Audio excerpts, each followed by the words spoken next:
Beautiful good afternoon to you, our dear listeners. Welcome to the month of March, a month which is specially designated for Women's History Month. And right here at Unico Radio International 103.5 FM, we preach inclusivity. So join us as we celebrate International Women's Day under the theme Accelerate Action to Collectively Forge a More Inclusive World for Women with the radio series She Can. Empower, accelerate, and march forward. Coming to your radio from 4th to 8th of March. And so, welcome to yet episode 1 of season 2 of the She Can on your best Edu infotainment radio station, Unico 103.5 FM. I am Michelle Idonset, your radio buddy. And of course, I won't be doing this alone. I have the one and only spice of the airwaves, the spice that scents better than all the Indian spices.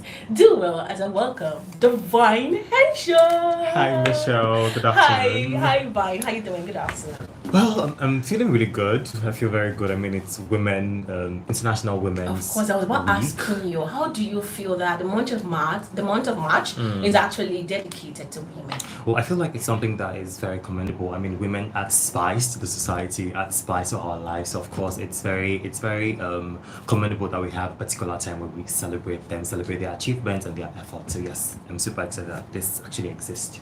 Awesome. Okay, our dear listeners, we have an incredible, a phenomenal, elegant, amiable, beautiful guest in our midst.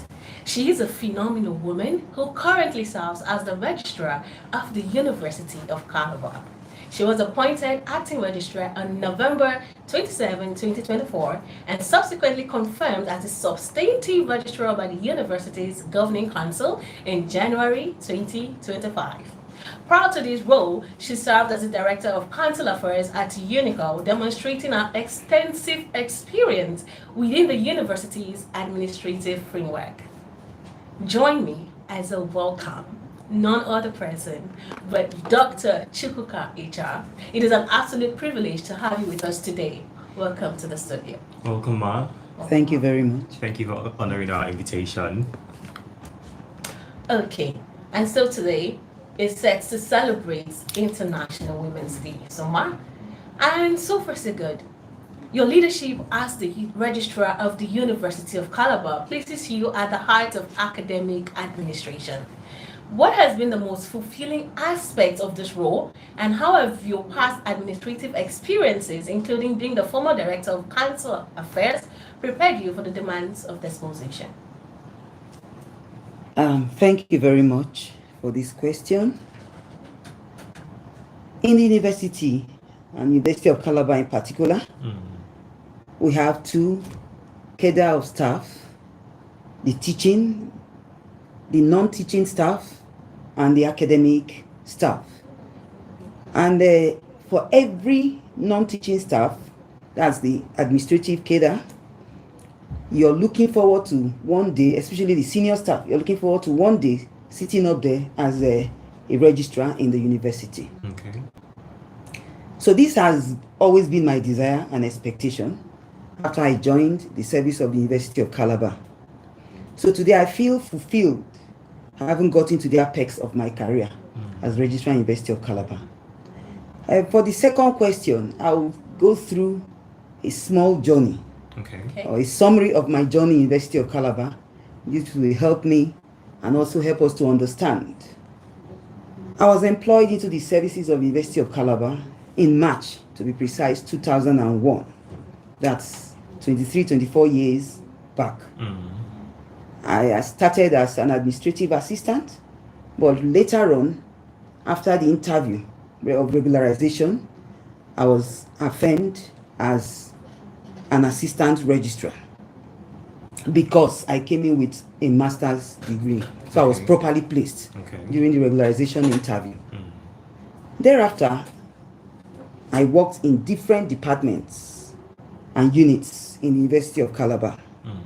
My records therefore shows that I have successfully served the university meritoriously, consistently for 24 unbroken and continuous service. Amazing. Wow. Why did I use the word unbroken? Some staff go on sabbatical other ways of getting out of university, but I have continued. Okay. Except for when I go for annual leave, which is compulsory. I must have my rest. Yes, absolutely. And so in these several capacities, I can list one or two. Like you mentioned, I've been head of council affairs. I'm director of council affairs unit. I've also worked as a faculty officer in Faculty of Management Sciences, Faculty of Vocational and Science Education, Faculty of Management Sciences, I've mentioned that. Faculty of Science. Okay. Yes, that's different from Management Sciences. I've also worked as the head of admin staff in Center of Educational Services. I've also worked as head of junior establishment. Then, after my appointment as a director of council affairs, I had the opportunity to act as acting registrar, which is part of what prepared me for this position. Okay. So most times when the registrar is not around, I stand in for him and in acting capacity. In addition to that, I am also a licensed human resource practitioner. I have my certificate from the Chartered Institute of Personnel Management, which is a license that affirms my eligibility to practice and also certifies that any individual who holds that license has the knowledge, competence, skill to practice human resource as a professional. I have also the cognate experience, as you can see from my analysis, to excellently manage human resource and other areas of the university. In addition to that, you can see that I have been adequately prepared spiritually, physically, academically, and what have you for this seat. Amazing. So I give God the glory for this opportunity to serve as the registrar in University of Calabar now. Amazing. And for the next 5 years. Absolutely. Awesome. Amazing. That's quite an achievement. Absolutely. I've been meaning to ask this because I think this is the best time to ask this question, given that it's International Women's Week celebration. So, how does it feel being in a women-led establishment? Because for the longest time, the University of Calabar has never experienced kind of administration led by a female. So this is the first of its kind, and we have the first ever Vice Chancellor of the University of Calabar, Professor Florence Bankobi. So how does it feel being under her administration, the female-led administration? Well, to put the records right, we've had one or two female registrars. Late Margaret Uya. No, barrister. She was a barrister. Yeah. Barrister Margaret Uya. And we also had Dr. Mrs. Julia Oman. But in between there, it was like the men took over. Yeah. But there's a slight shift now.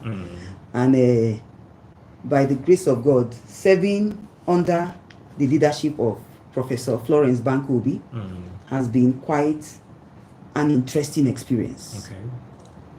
You see, she's a kind of woman that has the grace to carry women along. Sometimes in society, they say women cannot work together.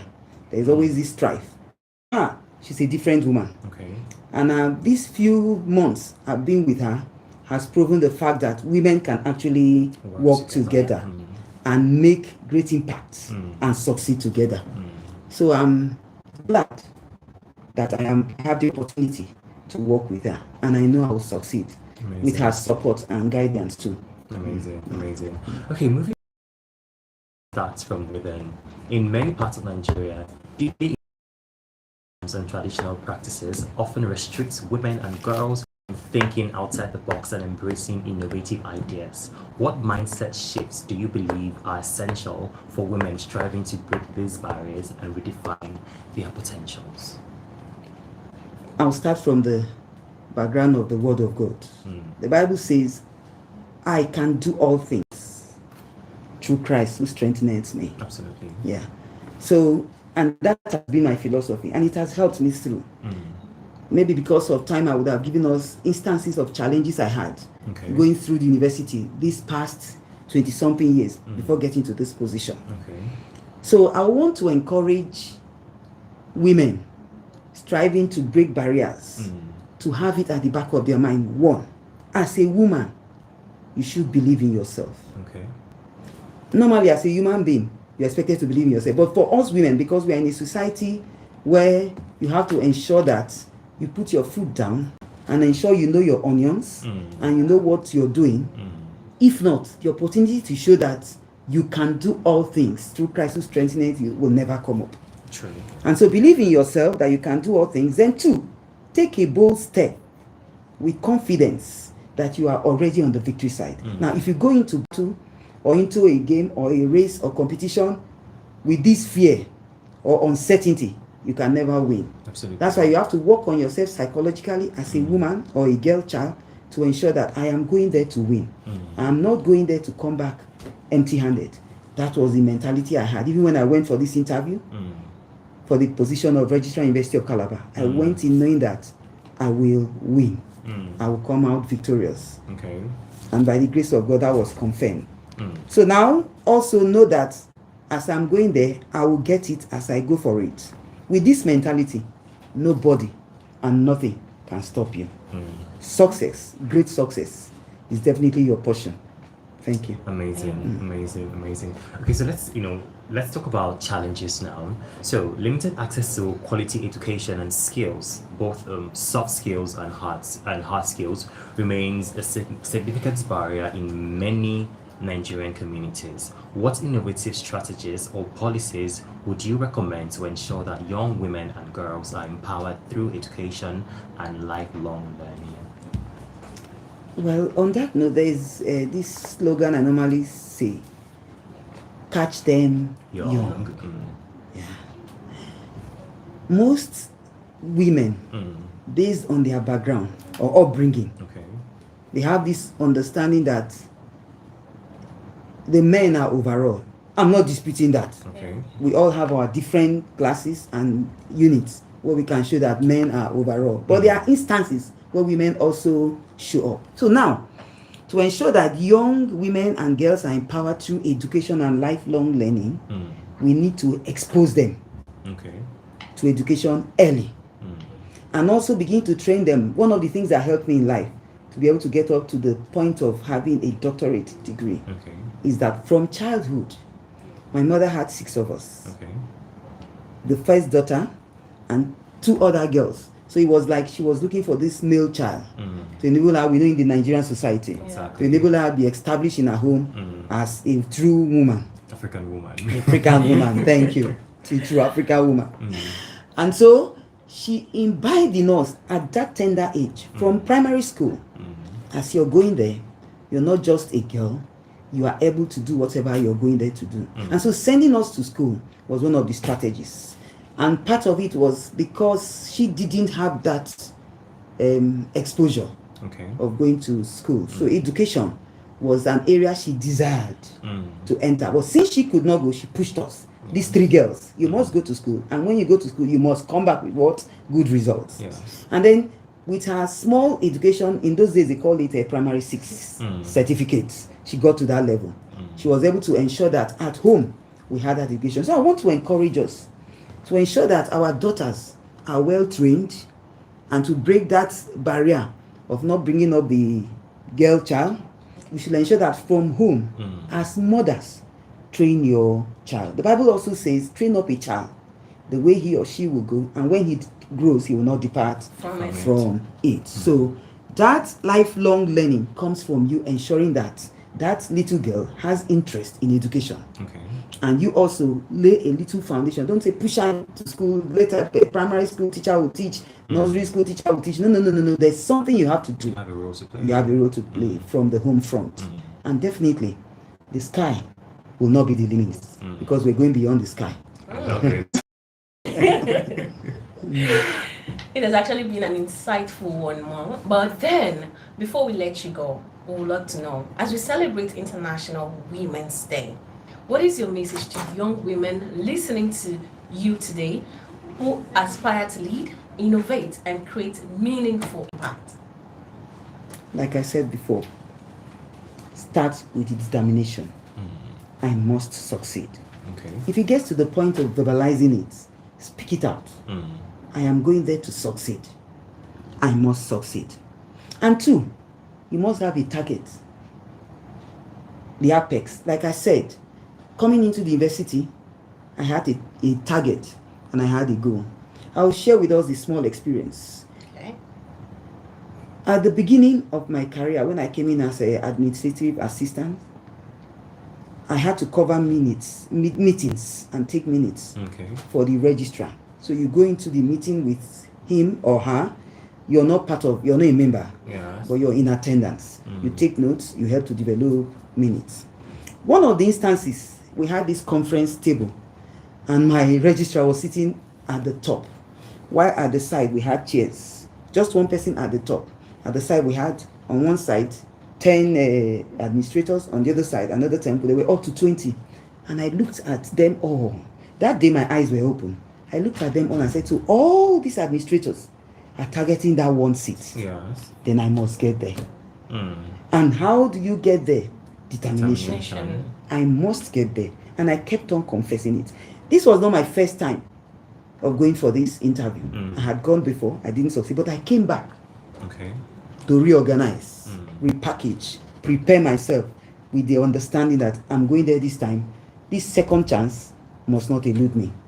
And by the grace of God, I want our daughters, our women, to ensure that the target to be what at the top. That's taking the lead. 2, innovative. Wherever you go to, ensure that it's not the normal thing. There must be something new you're instilling that will help you to impact and leave your footprint as you're living. And then also create meaningful impact. If you sit down there, if you just go there and sit down there without doing something, nobody will know that you exist, number 1, and nobody will hear your voice, number 2, and then you will not leave your footprints in the history of time. Absolutely. So I pray that God will help our women to understand that we're not just born to have children or be in the kitchen. I cook very well. Nobody cooks for my husband till tomorrow. I wish he was here to confirm. I cook very well. Even as registrar, I still enter the kitchen because I must make sure his food is properly prepared the way he likes it. After all, when he married me, he didn't marry me as a registrar. So you must have a balanced life. Make sure at home you're balanced as a mother, as a wife, and in the office you're also balanced. Thank you very much. Thank you too. Thank you too. Vine, what would be your last words? Well, my last words are really simple, right? Like I said, even in the morning, it just gives me so much joy that women are, breaking the records, breaking the barriers. They are doing so well for themselves. And I love it that, a lot of women that I have spoken to that made me know that, it's not about competing with men. It's just about, striking a balance and just being a support system to men. And I think with that mentality, the society is going to be a better place to be. Of course. And of course, we've all learned from, the wisdom. We've been inspired from Dr. Icha's, experience. And so... determination. So as we wrap up this powerful conversation on She Can Empower, Accelerate, and March Forward, one thing is clear, our dear listeners, women are not just participants in progress. They are leaders, they are trailblazers and architects of the future. So today's discussion actually celebrated Dr. Chukwuka's, Icha's remarkable achievements, explored practical ways to accelerate gender equality and women's rights, and reinforce the message, of course, of our, series, She Can. Now, to every woman listening to us out there, your voice matters, your dreams are valid, and your potential is limitless. The world needs your leadership, innovation, and courage to step forward and create a change. You're still listening to Unico 103.5 FM and Michelle Idonset with Vine and Shaw, and of course our loving guest, Dr. Chukwuka Icha, who is the registrar of the University of Calabar. So we want to say keep listening, keep it locked with us tomorrow as we bring yet another series of the She Can. To have a lovely afternoon. Yeah.